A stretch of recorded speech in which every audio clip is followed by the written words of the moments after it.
Prime time news വിശദമായ റിപ്പോർട്ടുകളിലേക്ക്. ഡൽഹി മുഖ്യമന്ത്രി അരവിന്ദ് കെജ്രിവാളിന് കുരുക്ക് മുറുക്കാൻ കേന്ദ്ര അന്വേഷണ ഏജൻസികൾ. മദ്യനയ അഴിമതി കേസിൽ എൻഫോഴ്സ്മെന്റ് ഡയറക്ടറേറ്റിന് പിന്നാലെ CBIയും അരവിന്ദ് കെജ്രിവാളിനെ അറസ്റ്റ് ചെയ്യാൻ നീക്കം തുടങ്ങി. അറസ്റ്റിനെതിരെ കെജ്രിവാൾ നൽകിയ ഹർജിയിൽ അടിയന്തരമായി വാദം കേൾക്കണമെന്ന ആവശ്യം ഡൽഹി ഹൈക്കോടതി തള്ളി. അടുത്ത ബുധനാഴ്ച ഹർജി പരിഗണിക്കും. കേസിൽ BRS നേതാവ് K കവിതയുടെ കസ്റ്റഡി കാലാവധി 3 ദിവസത്തേക്ക് നീട്ടി. ED കസ്റ്റഡി കാലാവധി അവസാനിക്കുമ്പോൾ കോടതിയെ സമീപിച്ച് കെജ്രിവാളിനെ കസ്റ്റഡിയിൽ വാങ്ങാനാണ് CBI നീക്കം.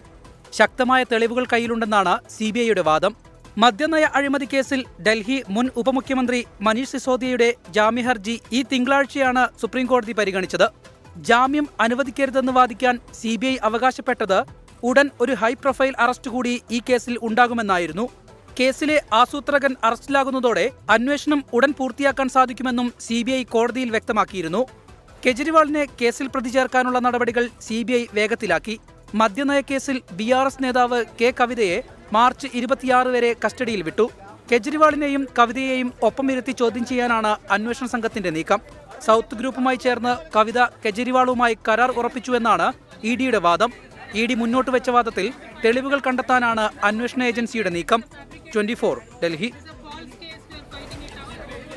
ഡൽഹി മദ്യനയ അഴിമതി കേസിൽ BJPക്കെതിരെ ആം ആദ്മി പാർട്ടി. കേസിലെ മാപ്പുസാക്ഷി ശരത് ചന്ദ്ര റെഡ്ഡി ഇലക്ട്രൽ ബോണ്ടായി BJPക്ക് പണം നൽകിയത് കൈക്കൂലിയാണെന്ന് മന്ത്രി അതിഷി പറഞ്ഞു. അറസ്റ്റിനെതിരായ ആം ആദ്മി പാർട്ടിയുടെ പ്രതിഷേധം ശക്തമായി തുടരുകയാണ്. ഡൽഹി മദ്യനയ അഴിമതി കേസിലെ മാപ്പുസാക്ഷി ശരത് ചന്ദ്ര റെഡ്ഡി 34 കോടി രൂപ ഇലക്ട്രൽ ബോണ്ടായി BJPക്ക് നൽകിയിട്ടുണ്ട്. BJP കൈക്കൂലി വാങ്ങിയതിന്റെ തെളിവാണ് ഇലക്ട്രൽ ബോണ്ടെന്നും ആം ആദ്മി പാർട്ടി നേതാവും ഡൽഹിയിലെ മന്ത്രിയുമായ അതിഷി പറഞ്ഞു. പണം വാങ്ങി BJP അധ്യക്ഷൻ JP നദ്ദയെ അറസ്റ്റ് ചെയ്യണമെന്നും അതിഷി ആവശ്യപ്പെട്ടു.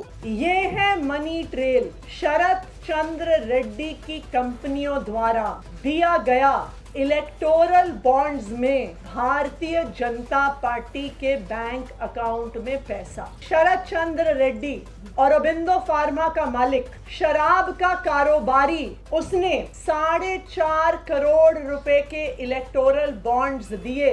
ഇലക്ട്രൽ ബോണ്ട് അഴിമതിയിൽ നിന്ന് ജനശ്രദ്ധ തിരിക്കാനുള്ള രാഷ്ട്രീയ ഗൂഢാലോചനയാണ് അരവിന്ദ് കെജ്രിവാളിന്റെ അറസ്റ്റ് എന്ന് ഉയർത്തിക്കാണിച്ച് പാർട്ടിക്കും കെജ്രിവാളിനും പ്രതിരോധം തീർക്കാനാണ് ആം ആദ്മിയുടെ തീരുമാനം. ഇതുന്നയിച്ച് പ്രതിഷേധം കടുപ്പിക്കും. പഞ്ചാബ് മുഖ്യമന്ത്രി ഭഗവത് മാനിന്റെ നേതൃത്വത്തിൽ ഡൽഹിയിലെ ഷഹീദി പാർക്കിൽ ആം ആദ്മി പ്രവർത്തകർ പ്രതിഷേധിച്ചു. ഷഹീദ് പാർക്കിന് പുറത്ത് റോഡിൽ പ്രതിഷേധിച്ച ആം ആദ്മി പാർട്ടി പ്രവർത്തകരെ പോലീസ് അറസ്റ്റ് ചെയ്ത് നീക്കി.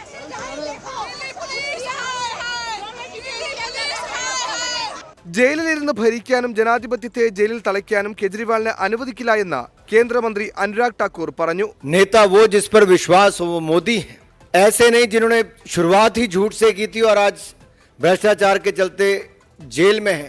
अराजकता पूरी दिल्ली में फैलाई इन्होंने. आज वो कुछ भी बयान कर ले, सच्चाई से बच नहीं सकते. പാർട്ടി ആസ്ഥാനം പോലീസ് സീൽ ചെയ്തിരിക്കുകയാണെന്നും നേതാക്കളെയും പ്രവർത്തകരെയും പാർട്ടി ആസ്ഥാനത്തേക്ക് പ്രവേശിപ്പിക്കുന്നില്ലെന്നും കാണിച്ച് ആം ആദ്മി പാർട്ടി തെരഞ്ഞെടുപ്പ് കമ്മീഷന് കത്തയച്ചു.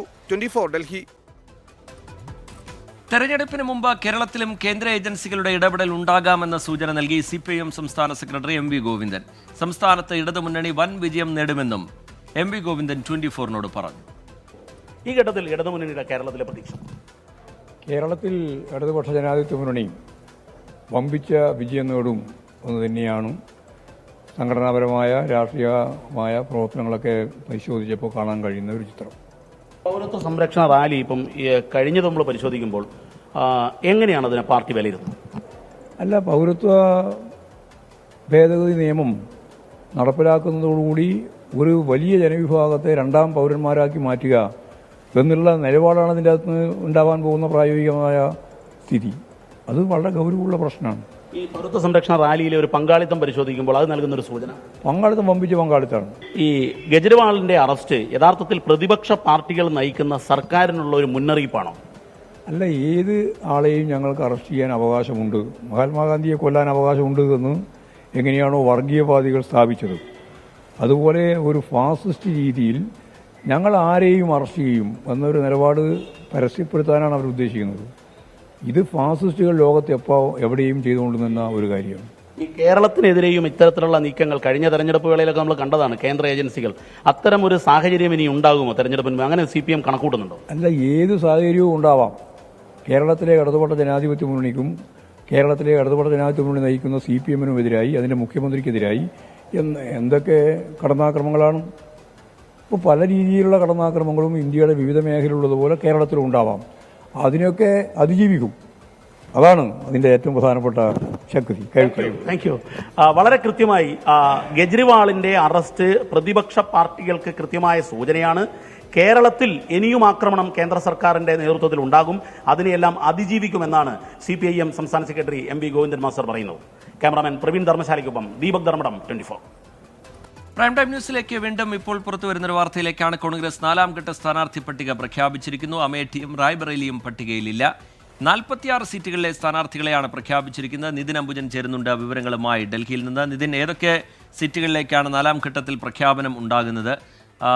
UPയിലെ രാഹുലിൻ്റെയും പ്രിയങ്കയുടെയും സ്ഥാനാർത്ഥിത്വത്തിൽ അപ്പോഴും അവ്യക്തത ബാക്കിയാകുന്നു. ഏതൊക്കെ സീറ്റുകളിലാണ് പ്രഖ്യാപനം? വിശദാംശങ്ങൾ എന്താണ് നിതിൻ അംബുജൻ? റിജിത്ത്, കോൺഗ്രസ് ഇപ്പോൾ 4ാം ഘട്ട സ്ഥാനാർത്ഥി പട്ടികയാണ് പ്രഖ്യാപിച്ചിരിക്കുന്നത്. 4ാം ഘട്ടത്തിൽ 46 സീറ്റുകളിലേക്കാണ് സ്ഥാനാർത്ഥികളെ പ്രഖ്യാപിച്ചിരിക്കുന്നത്. ഇതുവരെ 4 ഘട്ടങ്ങളിലായി കോൺഗ്രസ് 185 സ്ഥാനാർത്ഥികളെ ഇതുവരെ പ്രഖ്യാപിച്ചിട്ടുണ്ട്. ശ്രദ്ധേയമായ ഒരു കാര്യം, ഈ ഒരു 4ാം ഘട്ട പട്ടികയിലും ഉത്തർപ്രദേശിലെ റായ്ബറേലി അമേഠി മണ്ഡലം പട്ടികയിലില്ല. രാഹുൽ ഗാന്ധിയും അതോടൊപ്പം തന്നെ പ്രിയങ്ക ഗാന്ധിയും മത്സരരംഗത്തുണ്ടാകുമെന്ന് പ്രതീക്ഷിക്കുന്ന സീറ്റുകളാണ് അമേഠിയും റായ്ബറേലിയും. അതുമായി ബന്ധപ്പെട്ട ചർച്ചകൾ ഇപ്പോഴും നടക്കുന്നുണ്ട്. എന്തായാലും ഇപ്പോൾ പ്രഖ്യാപിച്ച സ്ഥാനാർത്ഥി പട്ടികയിലെ ഏറ്റവും പ്രധാനപ്പെട്ട പേരുകളൊന്ന് മധ്യപ്രദേശിലെ രാജ്ഘട്ട് സീറ്റിൽ ദിഗ്വിജയ് സിംഗ് മത്സരിക്കും. രാജ്ഘട്ടിൽ നിന്നാണ് ദിഗ്വിജയ് സിംഗ് 2 തവണ ലോക്സഭയിലെത്തിയത്. ഡാനിഷ് അലി, മുൻ BHP അംഗമായിരുന്ന ഡാനിഷ് അലി കഴിഞ്ഞ ദിവസം കോൺഗ്രസിൽ ചേർന്നിരുന്നു. അമ്രോറ സീറ്റിൽ തന്നെ ഡാനിഷ് അലി വീണ്ടും മത്സരരംഗത്തുണ്ടാകും. അതോടൊപ്പം തന്നെ വാരണാസിയിൽ നരേന്ദ്രമോദിക്കെതിരെ അജയ് റായ് ആണ് സ്ഥാനാർത്ഥി. നിലവിൽ ഉത്തർപ്രദേശ് PCC അധ്യക്ഷനാണ് അജയ് റായ്. 2014-ലും 19-ലും നരേന്ദ്രമോദിക്കെതിരെ അജയ് റായ് തന്നെയായിരുന്നു സ്ഥാനാർത്ഥിയായത്. അതോടൊപ്പം മറ്റു ചില പേരുകൾ എന്ന് പറഞ്ഞത് DMK-യുമായി സഖ്യത്തിൽ മത്സരിക്കുന്ന തമിഴ്നാട്ടിലെ സീറ്റുകളിലും സ്ഥാനാർത്ഥികളെ പ്രഖ്യാപിച്ചിട്ടുണ്ട്. കാർത്തിക് ചിദംബരം ശിവഗംഗ സീറ്റിൽ മത്സരിക്കും. അതോടൊപ്പം സിറ്റിംഗ് MPമാരായ ജ്യോതിമണി കൂടാതെ മാണിക്കം ടാഗോർ എന്നിവർക്കും സീറ്റ് ഇത്തവണ നൽകിയിട്ടുണ്ട്.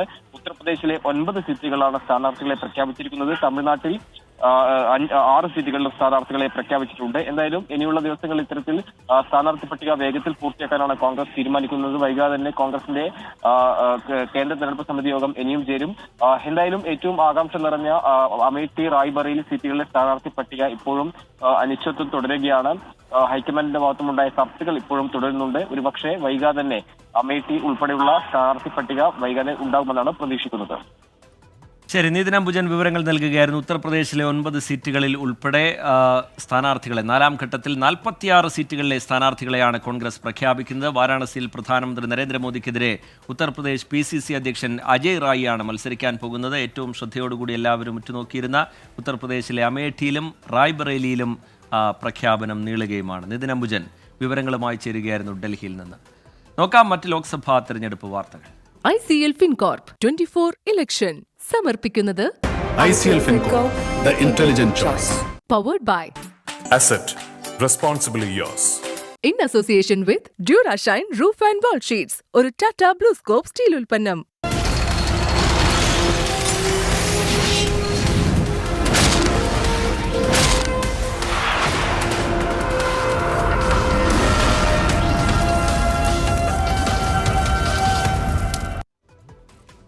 പൗരത്വ ഭേദഗതിയും അരവിന്ദ് കെജ്രിവാളിന്റെ അറസ്റ്റും തെരഞ്ഞെടുപ്പ് പ്രചാരണത്തിൽ സജീവ ചർച്ചയാക്കി മുന്നണികൾ. BJP ബന്ധത്തിന്റെ പേരിൽ CPIM-ഉം കോൺഗ്രസും തമ്മിൽ വാദപ്രതിവാദം തുടരുകയാണ്. ലോക്സഭാ തെരഞ്ഞെടുപ്പ് 2ാം പിണറായി സർക്കാരിന്റെ നിലനിൽപ്പിന്റെ കൂടി പ്രശ്നമാണെന്ന് CPIM നേതാവ് AK ബാലൻ പറഞ്ഞു. സംസ്ഥാനത്ത് CPIM-ഉം BJP-യും തമ്മിലാണ് മത്സരമെന്ന EP ജയരാജന്റെ പ്രസ്താവനയിൽ വിടാതെ പിടിച്ചിരിക്കുകയാണ് കോൺഗ്രസ്. EP ജയരാജൻ പറഞ്ഞത് ഒത്തുതീർപ്പ് ധാരണയുടെ അടിസ്ഥാനത്തിലെന്ന് KC വേണുഗോപാൽ. LDF-ഉം BJP-യും തമ്മിലാണെന്ന് പറഞ്ഞാൽ അത് ഒരു BJP-ക്ക് വേണ്ടിയിട്ടുള്ള ഏറ്റവും വലിയ PR വർക്കല്ലേ? BJP-ക്ക് വേണ്ടിയിട്ടുള്ള ഏറ്റവും വലിയ PR വർക്ക് ചെയ്യേണ്ട ആളാണോ മിസ്റ്റർ ജയരാജൻ? അത് പറഞ്ഞിട്ടും അദ്ദേഹത്തിനെതിരായി പാർട്ടിയുടെ ഭാഗത്തുനിന്ന് ഒരു പരാമർശവും കണ്ടില്ല. CA അടക്കമുള്ള വിഷയങ്ങളിൽ കോൺഗ്രസിന് നിലപാടില്ലെന്ന് ആവർത്തിച്ച് BJP വിരുദ്ധ രാഷ്ട്രീയത്തിന്റെ യഥാർത്ഥ വക്താക്കൾ തങ്ങളാണെന്ന വാദമാണ് CPIM മുന്നോട്ട് വെക്കുന്നത്. BJP-യുടെ മെഗാഫോണായി പ്രതിപക്ഷ നേതാവ് മാറിയെന്ന മന്ത്രി PA മുഹമ്മദ് റിയാസ് പരിഹസിച്ചു. LDF ബദൽ ശക്തിയായതിനാലാണ് സംസ്ഥാന സർക്കാരിനെ കേന്ദ്രം സാമ്പത്തികമായി ശ്വാസം മുട്ടിക്കുന്നതെന്ന് AK ബാലനും പ്രതികരിച്ചു. നിശ്ചിത ശതമാനം വോട്ടില്ലെങ്കിൽ ഇടതു പാർട്ടികൾക്ക് ദേശീയ പദവിയും ചിഹ്നവും നഷ്ടമാകുമെന്ന് പ്രവർത്തകരെ AK ബാലൻ ഓർമ്മിപ്പിച്ചു. അത് സംരക്ഷിക്കപ്പെടണമെങ്കിൽ ഒരു നിശ്ചിത ശതമാനം വോട്ട് അല്ലെങ്കിൽ ഒരു നിശ്ചിത ശതമാനം MPമാരുണ്ടാകണം. അതില്ലെങ്കിലോ സ്വതന്ത്ര പാർട്ടിയുടെ സാധ്യതയുണ്ടാകും. അരിവാൾ ചുറ്റിക നക്ഷത്രത്തിന് പകരം നമ്മുടെ അംഗീകാരം ഇല്ലാതാക്കിയാൽ ഇലക്ഷൻ കമ്മീഷൻ തരാൻ പോകുന്നത് അവർക്ക് ഇഷ്ടപ്പെട്ട ഇന്നായിരിക്കും. അഴിമതിക്കാരെ സംരക്ഷിക്കാൻ LDF-ഉം UDF-ഉം ഒന്നിച്ചെന്ന BJP സംസ്ഥാന അധ്യക്ഷൻ K. സുരേന്ദ്രൻ കുറ്റപ്പെടുത്തി. UDF-ന്റെയും LDF-ന്റെയും വിനാശകരമായ രാഷ്ട്രീയമാണ് അവർ കൈകാര്യം ചെയ്യുന്നത്. അഴിമതി കേസുകളിൽ പോലും നിർലജ്ജം കൈകോർക്കുകയാണ് കേരളത്തിലെ LDF-ഉം UDF-ഉം. കെ റൈസിൽ ഉൾപ്പെടെ സംസ്ഥാന സർക്കാർ തട്ടിപ്പ് നടത്തുകയാണെന്ന് BJP നേതാവ് PK കൃഷ്ണദാസും ആരോപിച്ചു. വിവിധ ബ്യൂറോകൾക്കൊപ്പം 24 തിരുവനന്തപുരം. പൗരത്വ നിയമ ഭേദഗതി അംഗീകരിക്കാൻ കഴിയില്ലെന്ന് ആവർത്തിച്ച് മുഖ്യമന്ത്രി പിണറായി വിജയൻ. പരിഷ്കൃത സമൂഹത്തിന് ചേരുന്നതല്ല പൗരത്വ നിയമ ഭേദഗതി എന്ന് CPIM കാസർഗോഡ് സംഘടിപ്പിച്ച ബഹുജന റാലിയിൽ മുഖ്യമന്ത്രി കുറ്റപ്പെടുത്തി. മതനിരപേക്ഷ രാഷ്ട്രത്തെ RSS മതരാഷ്ട്രമാക്കാൻ ശ്രമിക്കുന്നുവെന്നും മുഖ്യമന്ത്രി വിമർശിച്ചു. ഒരു ഭാഗത്ത് RSSന്റെ അജണ്ട നടപ്പാക്കുന്നു. RSSന്റെ അജണ്ട എന്താണെന്ന് മതനിരപേക്ഷ ചിന്താഗതിക്കാർക്കെല്ലാം നല്ലതുപോലെ വ്യക്തതയുള്ളതാണ്. മതനിരപേക്ഷത എന്നത് ഒരു തരത്തിലും അംഗീകരിക്കില്ല എന്ന നിലപാട് നേരത്തെ മുതൽ സ്വീകരിച്ച RSS അത് മറച്ചുവെച്ചിട്ടില്ല.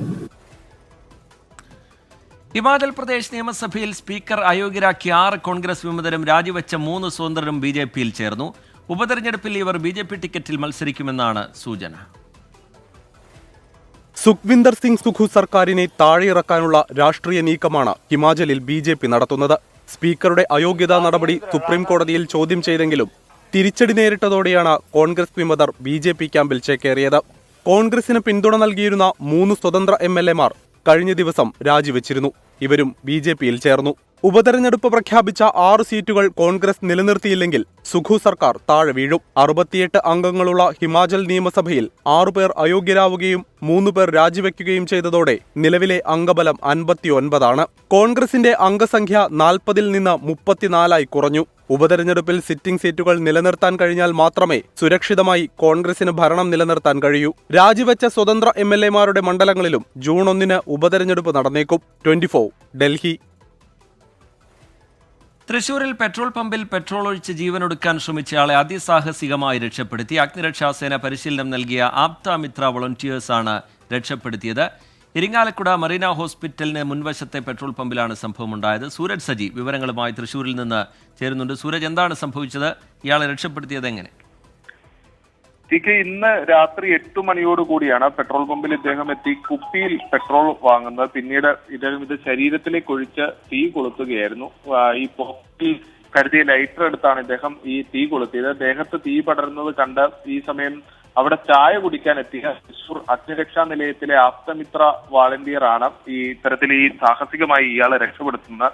വിനു ഈ സമയം അങ്ങോട്ടേക്ക് ഓടിയെത്തുകയും അവിടെ ഉണ്ടായിരുന്ന ഈ തീ നിയന്ത്രണ വിധേയമാക്കുന്ന ഉപയോഗിച്ചുകൊണ്ട് ഈ ദേഹത്ത് പടർന്ന തീ കെടുത്തുകയുമായിരുന്നു എന്നുള്ളതാണ് മനസ്സിലാക്കാൻ കഴിയുന്നത്. അതുകൊണ്ട് തന്നെ ഈ തീ ആളിക്കത്തുകയോ ഈ പെട്രോൾ പമ്പിലേക്ക് മറ്റിടങ്ങളിലേക്ക് തീ പടരുകയോ ചെയ്തില്ല. ദൃശ്യങ്ങളിൽ തന്നെ നമുക്ക് വ്യക്തമാണ് വലിയൊരു അപകടമാണ് ഈ ഒഴിവായതെന്നുള്ളതാണ് CCTV ദൃശ്യങ്ങൾ തന്നെ വ്യക്തമാക്കുന്നത്. എന്തായാലും ഈ ആപ്ത വോളണ്ടിയറിന്റെ സമയോചിതമായ ഒരു ഇടപെടലാണ് ഇത്തരത്തിലൊരു വൻ ദുരന്തം ഒഴിവാക്കിയത്. ഇന്ന് 8 മണിയോട് കൂടിയാണ് ഇത്തരത്തിൽ ഈ ഇരിങ്ങാലക്കുട മറീന ഹോസ്പിറ്റലിന് മുൻവശത്തെ പെട്രോൾ പമ്പിലാണ് ഇങ്ങനെ ഈ പെട്രോൾ വാങ്ങാൻ എത്തിയ ആൾ പെട്രോൾ വാങ്ങിയ ശേഷം കുപ്പിയിൽ പെട്രോൾ വാങ്ങിയ ശേഷം ഈ ശരീരത്തിലേക്ക് ഒഴിക്കുകയും പിന്നാലെ തീ പടർത്തുകയും ചെയ്തു. എന്തായാലും ഗുരുതരമായി പരിക്കേറ്റ ഇയാളെ പിന്നീട് ഇപ്പോൾ ഈ തൃശൂർ മെഡിക്കൽ കോളേജ് ആശുപത്രിയിൽ പ്രവേശിപ്പിച്ചിട്ടുണ്ട്. ഇരിങ്ങാലക്കുട സ്വദേശിയാണ് എന്നാണ് പ്രാഥമികമായി ലഭിക്കുന്ന വിവരം. കൂടുതൽ വിവരങ്ങൾ പുറത്തു വരുന്നതേ ഉള്ളൂ. തൃശൂരിൽ പെട്രോൾ പമ്പിൽ പെട്രോൾ ഒഴിച്ച് ജീവനൊടുക്കാൻ ശ്രമിച്ചയാളെ അതിസാഹസികമായി രക്ഷപ്പെടുത്തിയിരിക്കുന്നു. അതിന്റെ ദൃശ്യങ്ങളാണ് പ്രേക്ഷകർ കണ്ടുകൊണ്ടിരിക്കുന്നത്.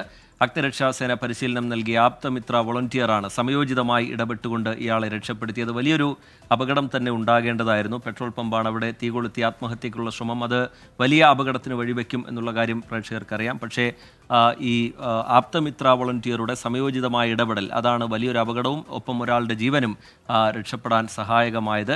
ഇരിങ്ങാലക്കുട മറീന ഹോസ്പിറ്റലിന് മുൻവശത്തെ പെട്രോൾ പമ്പിലാണ് സംഭവമുണ്ടായത്. സൂരജ് സജി തുടരുന്നുണ്ട് വിവരങ്ങളുമായി. സൂരജ്, ഈ ദേഹത്ത് പെട്രോൾ ഒഴിച്ച് തീ കൊളുത്താൻ ശ്രമിച്ചയാൾ അദ്ദേഹത്തെ ആശുപത്രിയിലേക്ക് മാറ്റിയിട്ടുണ്ടെന്ന് മനസ്സിലാവുന്നു. അദ്ദേഹത്തിന്റെ ആരോഗ്യനില സംബന്ധിച്ചുള്ള വിവരങ്ങൾ എങ്ങനെയാണ് സൂരജ്? ഇദ്ദേഹത്തിന്റെ ആരോഗ്യനില ഗുരുതരമാണ് എന്നുള്ളത് തന്നെയാണ് പറയുന്നത്. 50% പൊള്ളലേറ്റിട്ടുണ്ട് എന്നുള്ളത് അഗ്നിശമന സേന തന്നെ വ്യക്തമാക്കുന്നുണ്ട്. ഇവർക്ക് ഈ പേരുവിവരങ്ങൾ ഇതുവരെയും ലഭിച്ചിട്ടില്ല എന്നുള്ളത് തന്നെയാണ് നമുക്ക് ഒടുവിലും ലഭിക്കുന്ന വിവരം. ഈ വിനു എന്ന് പറയുന്ന ആപ്തമിത്ര വാളണ്ടിയർ ആണ് ഇത്തരത്തിൽ ഈ സംയോജിതമായ ഇടപെടലിനെ തുടർന്ന് ഈ തീ അണയ്ക്കുന്നു. പിന്നീട് ഇവരെ ഈ ആംബുലൻസിൽ ഈ യുവാവിനെ കയറ്റി വിടുകയായിരുന്നു. അതുകൊണ്ട് തന്നെ ഈ പേരുവിവരങ്ങളൊന്നും തന്നെ ലഭ്യമായിട്ടില്ല എന്ന് പറയുന്നു. 8 മണിയോട് കൂടിയാണ് ഇത്തരത്തിൽ ഈ ഇരിങ്ങാലക്കുട മറീന ഹോസ്പിറ്റലിന് മുൻവശത്തെ പെട്രോൾ പമ്പിലേക്ക് യുവാവ് എത്തുന്നത്. പിന്നാലെ ഈ കുപ്പിയിൽ പെട്രോൾ വാങ്ങുന്നു. ആ പെട്രോൾ വാങ്ങിയ ശേഷം അത് ശരീരത്തിൽ ഒഴിച്ച് പോക്കറ്റിൽ കരുതിയ ലൈറ്റർ എടുത്ത് തീ കൊളുത്തുകയായിരുന്നു. ഈ സമയത്ത് ഈ തൊട്ടടുത്ത ഹോട്ടലിൽ ചായ കുടിക്കാൻ എത്തിയതായിരുന്നു ഈ വോളണ്ടിയർ ആയിട്ടുള്ള വിനു. ഈ തീ ആളിപ്പടരുന്ന കണ്ടാണ് വിനു ഇങ്ങോട്ടേക്ക് ഓടിയെത്തുന്നത്. അവിടെ ഉണ്ടായിരുന്ന ഈ തീ നിയന്ത്രണ വിധേയമാക്കുന്ന ഫയർ എക്സ്റ്റൻഷൻ ഉപയോഗിച്ചുകൊണ്ട് ഇത്തരത്തിൽ ഈ തീ കെടുത്തുകയായിരുന്നു. ആ ദൃശ്യങ്ങളിൽ കാണുന്ന പോലെ തന്നെ വിനു ഓടിയെത്തുകയും പിന്നാലെ ഈ കെടുത്താനുള്ള ഒരു ശ്രമം എല്ലാം നടത്തുകയുമായിരുന്നു. അങ്ങനെയാണ് ഈ പെട്രോൾ പമ്പിലേക്ക് അടക്കം ഈ തീ പടരാതെ ഈ ഇതിലേക്ക് തീ നിയന്ത്രിക്കുന്ന തരത്തിലേക്ക് പോയത്.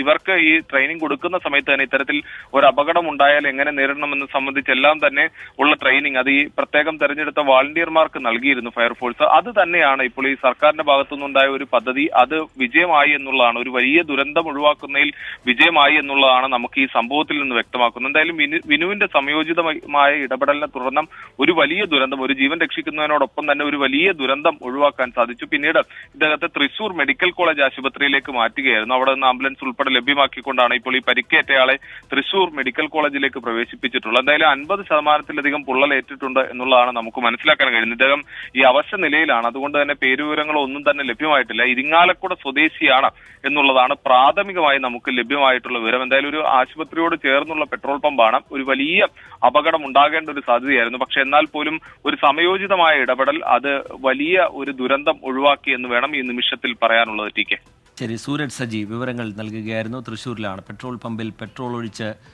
ജീവനൊടുക്കാൻ ശ്രമിച്ചയാളെ അതിസാഹസികമായി രക്ഷപ്പെടുത്തിയിരിക്കുന്നു. വാർത്തയിലേക്ക് വീണ്ടും. രാഷ്ട്രപതിക്കെതിരെ സുപ്രീം കോടതിയെ സമീപിച്ച് സംസ്ഥാന സർക്കാർ. നിയമസഭ പാസാക്കിയ ബില്ലുകളിൽ തീരുമാനം വൈകുന്നതിനെതിരെയാണ് അസാധാരണ നീക്കം.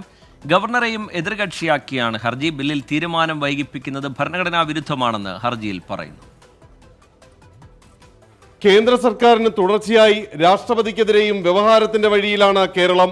ഭരണഘടനയുടെ 14, 200, 201 അനുച്ഛേദങ്ങളുടെ ലംഘനം സംസ്ഥാനത്തിന് നേരിടേണ്ടി വരുന്നു എന്നാണ് പരാതി. റിട്ട് ഹർജിയാണ് കേരളത്തിന്റേത്.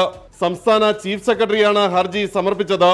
ബില്ലുകൾക്ക് കാരണമൊന്നും വ്യക്തമാക്കാതെ അനുമതി വൈകിപ്പിക്കുന്ന രാഷ്ട്രപതിയുടെ നടപടി ഏകപക്ഷീയമാണെന്ന് ഹർജി വിമർശിക്കുന്നു. കേന്ദ്രമന്ത്രിസഭയുടെ ഉപദേശത്തിന്റെ അടിസ്ഥാനത്തിലാണ് രാഷ്ട്രപതിയുടെ പ്രവർത്തനം. സംസ്ഥാന നിയമസഭയുടെ അധികാരപരിധിയിൽ വരുന്ന വിഷയങ്ങളാണ് രാഷ്ട്രപതിയുടെ മുന്നിലെ ബില്ലുകളിലുള്ളത്. ബില്ലുകൾ രാഷ്ട്രപതിക്ക് അയച്ച ഗവർണറുടെ നടപടി ഭരണഘടനാ വിരുദ്ധമാണെന്ന വാദവും കേരളം ഹർജിയിൽ ഉന്നയിക്കുന്നു. ഭരണഘടനാ വിരുദ്ധമായ സമീപനമായിട്ടാണ് ഞങ്ങൾ കാണുന്നത്. അത് സുപ്രീം കോടതി പരിശോധിക്കേണ്ട ഗൗരവമായ ഒരു ഭരണഘടനാ പ്രശ്നമാണ്. അതുകൊണ്ടാണ് ഇത് സംബന്ധിച്ച് സുപ്രീം കോടതിയെ സമീപിച്ചിട്ടുള്ളത്. ബില്ലുകൾ രാഷ്ട്രപതിക്ക് അയച്ച ഗവർണറുടെ നടപടി റദ്ദാക്കി ബില്ലുകൾ തിരിച്ചു വിളിക്കാൻ ഉത്തരവിടണമെന്നാണ് ഹർജിയിലെ കേരളത്തിന്റെ ആവശ്യം. രാജ്യത്തെ മുതിർന്ന ഭരണഘടനാ വിദഗ്ധരുടെ അഭിപ്രായം തേടിയ ശേഷമാണ് സംസ്ഥാനം സുപ്രീം കോടതിയിൽ ഹർജി സമർപ്പിച്ചത്. ആർ രാധാകൃഷ്ണൻ, 24, ഡൽഹി.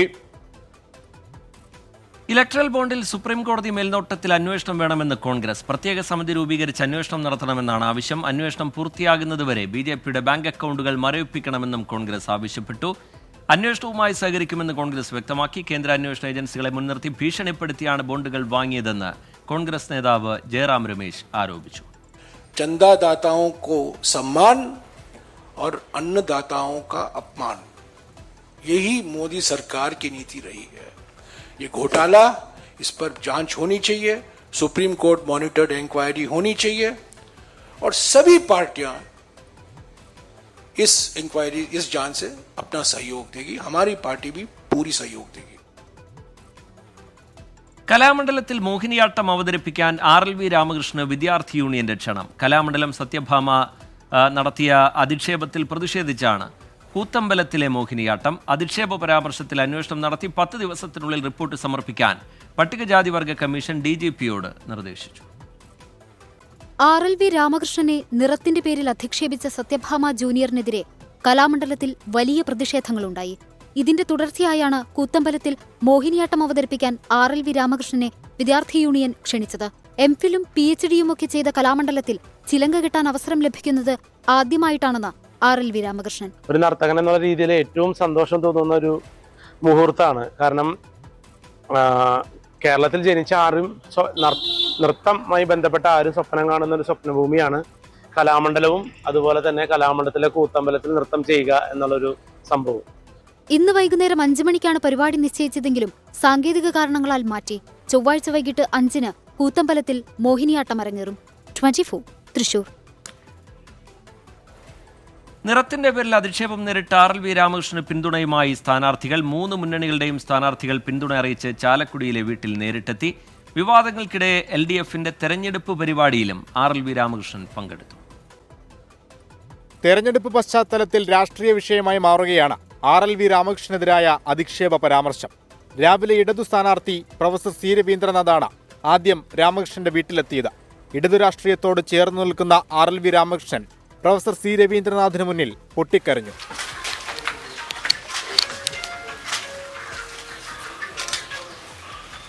പിന്നാലെ UDF സ്ഥാനാർത്ഥി ബെന്നി ബെഹനാൻ.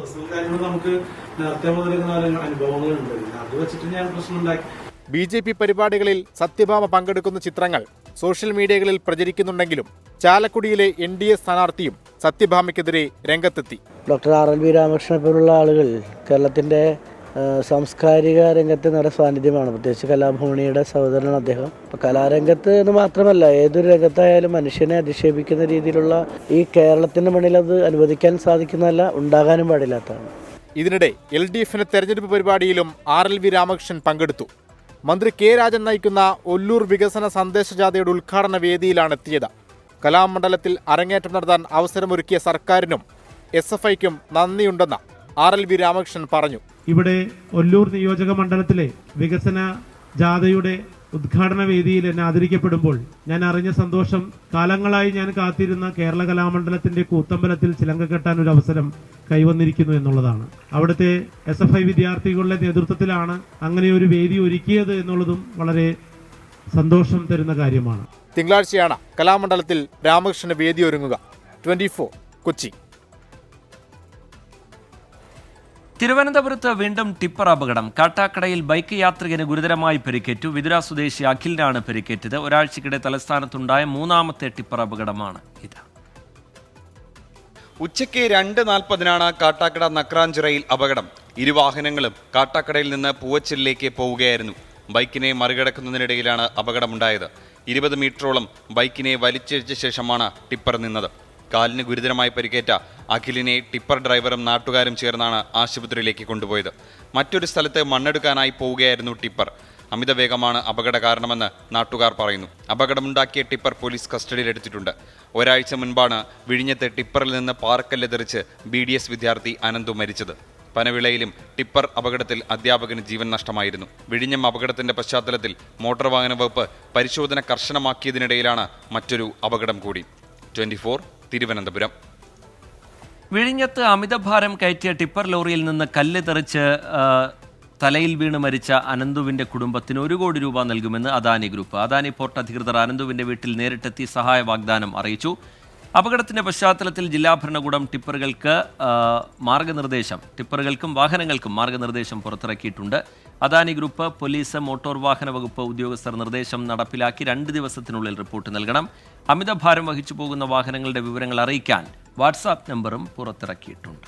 വാർത്തകളിലേക്ക് വീണ്ടും. റഷ്യൻ തലസ്ഥാനമായ മോസ്കോയിൽ സംഗീത പരിപാടിക്കിടെ 133 പേരുടെ മരണത്തിനിടയാക്കിയ ആക്രമണത്തിന് പിന്നിൽ യുക്രൈൻ എന്ന് റഷ്യൻ പ്രസിഡന്റ് വ്ളാദിമിർ പുടിൻ.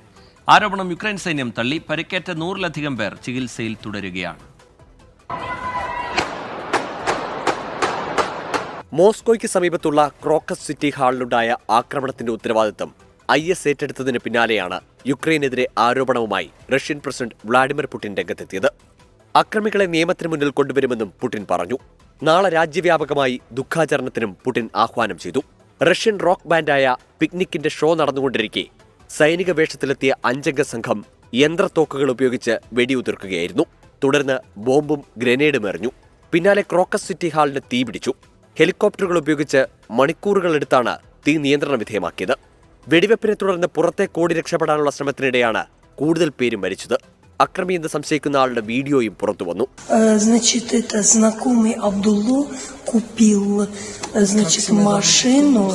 ആക്രമണത്തിന് പിന്നാലെ റഷ്യയിലെ വിമാനത്താവളങ്ങളുടെ സുരക്ഷ വർദ്ധിപ്പിച്ചു. ഈ ആഴ്ച നടക്കാനിരുന്ന പരിപാടികൾ റദ്ദാക്കി. ആക്രമണത്തെ UN രക്ഷാസമിതിയും ലോകരാജ്യങ്ങളും അപലപിച്ചു.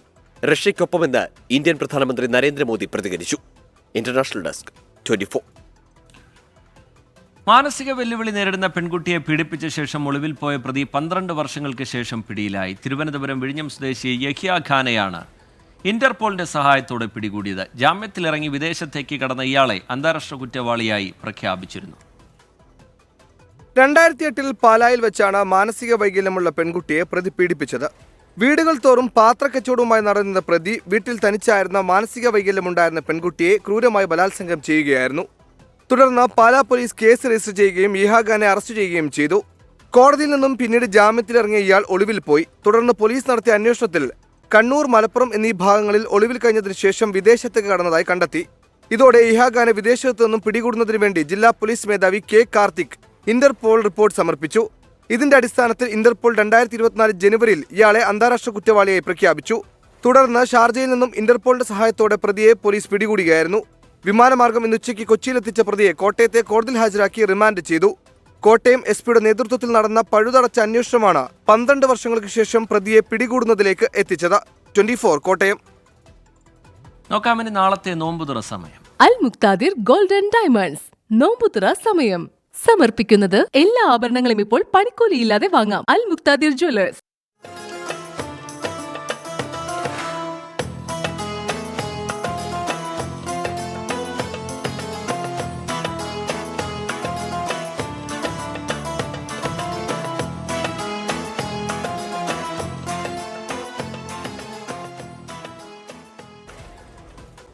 നോക്കാം ചില വാർത്തകൾ ചുരുക്കത്തിൽ. ചിന്നക്കനാലിൽ മാത്യു കുഴൽനാടൻ MLA കൈവശമുള്ള അധിക ഭൂമി വീണ്ടും അളക്കും. നടപടികൾ അടുത്തയാഴ്ച ഹെഡ് സർവേയറുടെ നേതൃത്വത്തിൽ ഉടമകളുടെ സാന്നിധ്യവും ഉറപ്പാക്കും. നീക്കം നേരത്തെ അളന്നതിൽ പിശകുണ്ടെന്ന മാത്യു കുഴൽനാടന്റെ പാർട്ട്ണർമാരുടെ പരാതിക്ക് പിന്നാലെ.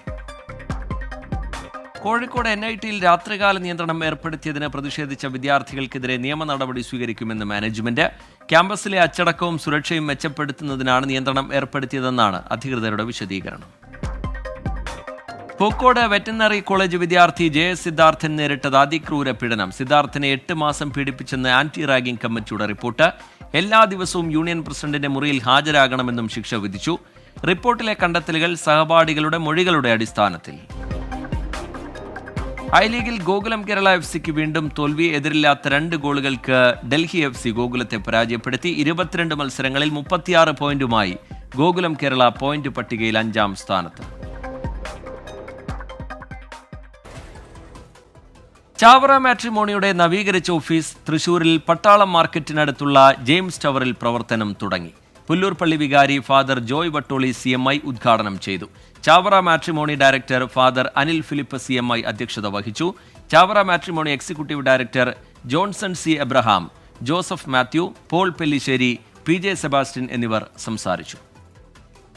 വളരെ സന്തോഷമുണ്ട്. കാരണം 28 വർഷങ്ങൾ 98 ആരംഭിച്ച ചാവറ മാട്രിമോണിയുടെ 3ാമത്തെ ബ്രാഞ്ചായിട്ടാണ് തൃശ്ശൂരിൽ ഇത് ആരംഭിച്ചത് 2007.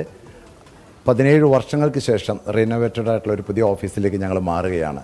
ലക്ഷക്കണക്കിന് കുടുംബങ്ങൾക്ക് വേദി ഒരുക്കുവാൻ ചാവറ മാട്രിമോണിയിലൂടെ സാധിച്ചു എന്ന് പറയുന്നതാണ് ഞങ്ങൾ ഏറ്റവും വലിയ സന്തോഷം. ഇന്ന് ലക്ഷക്കണക്കിന് കുടുംബങ്ങൾക്ക് വേദി ഒരുക്കാൻ ഞങ്ങൾ ഔട്ട് സ്റ്റേഷനായിട്ടുള്ള ബോംബെയിലും ഡൽഹിയിലും കോയമ്പത്തൂരും ബാംഗ്ലൂരും അടക്കം 29 ബ്രാഞ്ചുകളുമായി ലക്ഷക്കണക്കിന് വിവാഹങ്ങൾക്ക് വേദിയൊരുക്കാൻ CMI സഭയുടെ നേതൃത്വത്തിലുള്ള ചാവറ കൊച്ചിയിലെ സാംസ്കാരിക കേന്ദ്രം ചാവറ സാംസ്കാരിക കേന്ദ്രമാണ് ഈ ചാവറ മാട്രിമോണിയുടെ പ്രവർത്തനങ്ങൾക്ക് നേതൃത്വം നൽകുന്നത്.